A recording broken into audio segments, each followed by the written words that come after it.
It's 2 a.m. The room is dark, the house is silent, but your mind refuses to rest. You've been staring at the ceiling for what feels like an eternity. The day was long, the work was exhausting, yet sleep remains out of reach. And then it hits you. Could it be the coffee you had after dinner? Or was it the innocent-looking cup of tea you sipped while scrolling through your phone? Sleep isn't just about closing your eyes and drifting away. It's a carefully orchestrated process controlled by the brain, influenced by everything from light exposure to the chemicals in our bodies. One of the key players in this process is adenosine, a neurotransmitter that builds up in the brain throughout the day, creating a natural pressure to sleep. The longer you stay awake, the more adenosine accumulates, until your body eventually gives in to exhaustion. But caffeine has a sneaky trick. It doesn't give you energy, instead, it blocks adenosine receptors, fooling your brain into thinking it's not tired. The result? That extra boost of alertness, that sudden wave of focus, it's all an illusion. The adenosine is still there, piling up in the background, waiting for its chance to strike. And when the caffeine finally wears off, the crash hits like a tidal wave. Many people assume tea is a better alternative to coffee when it comes to sleep. After all, tea is lighter, gentler, right? Well, not always. While a standard cup of coffee contains around 80,100 milligrams of caffeine, a cup of black tea still holds a significant 40-70 milligrams, and green tea isn't far behind at 20-45 milligrams. Though milder, these numbers are still high enough to disrupt sleep, especially for those sensitive to caffeine. But tea has an advantage that coffee lacks. It contains L-theanine, an amino acid that promotes relaxation by increasing alpha brainwaves, the same waves associated with meditation and deep calm. This is why green tea, despite its caffeine content, can leave you feeling both energized and relaxed at the same time. However, if consumed too late in the day, even green tea can interfere with sleep. If you're enjoying this video, please like and subscribe to support us in creating more content like this. Also, feel free to share your thoughts in the comments below.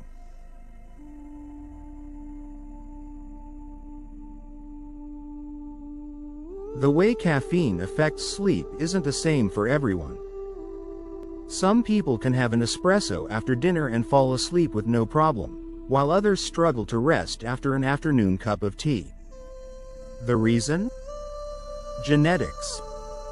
The liver enzyme CYP1A2 is responsible for breaking down caffeine, and depending on your genetic makeup, your body is either a fast metabolizer, where caffeine clears quickly, or a slow metabolizer, where caffeine lingers for hours. For some, even a small amount of caffeine in the afternoon can mean lying awake long into the night. And then there's another factor, the half-life of caffeine. On average, caffeine stays in your system for 5-6 hours, but for some people, it can linger for up to 12 hours. That means if you drink a coffee at 5 p.m., half of that caffeine is still in your body at 11 p.m., and a quarter of it remains even at 2 a.m. No wonder sleep feels impossible. So what should you drink before bed? The worst choices are obvious: coffee, black tea, green tea, sodas, and energy drinks, all of which keep your brain in an artificially alert state. But there are better options.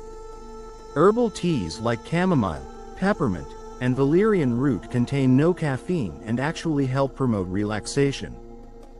Warm milk contains tryptophan, an amino acid that boosts melatonin production, making it another great sleep-friendly choice. But for many, quitting caffeine isn't easy. The body gets used to it, and skipping your daily cup can leave you sluggish, irritable, and unfocused. If you want to reduce dependence on tea or coffee, here are some science-backed strategies. Gradual reduction.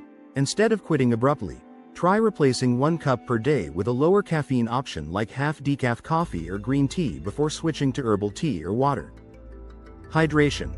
Sometimes, what feels like caffeine withdrawal is actually dehydration. Drinking plenty of water throughout the day can help reduce the urge for caffeine. Natural energy boosters. Instead of reaching for a cup of tea or coffee, try light exercise. A quick walk or some stretching can increase blood flow and oxygen to the brain, making you feel more awake naturally. Better sleep hygiene. Caffeine often becomes a crutch for poor sleep habits.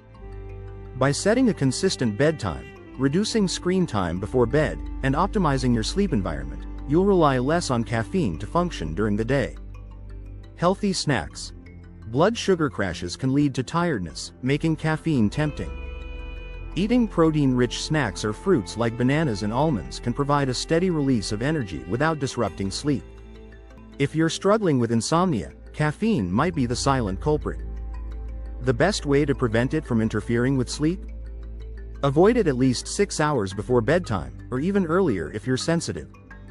Switching to caffeine-free herbal teas, drinking more water, and incorporating natural energy boosters can help you feel awake without relying on tea or coffee. So the next time you find yourself wide awake at 2 a.m., staring at the ceiling, ask yourself, was that evening cup of tea or coffee really worth it? Or is it time to finally break free from caffeine's grip?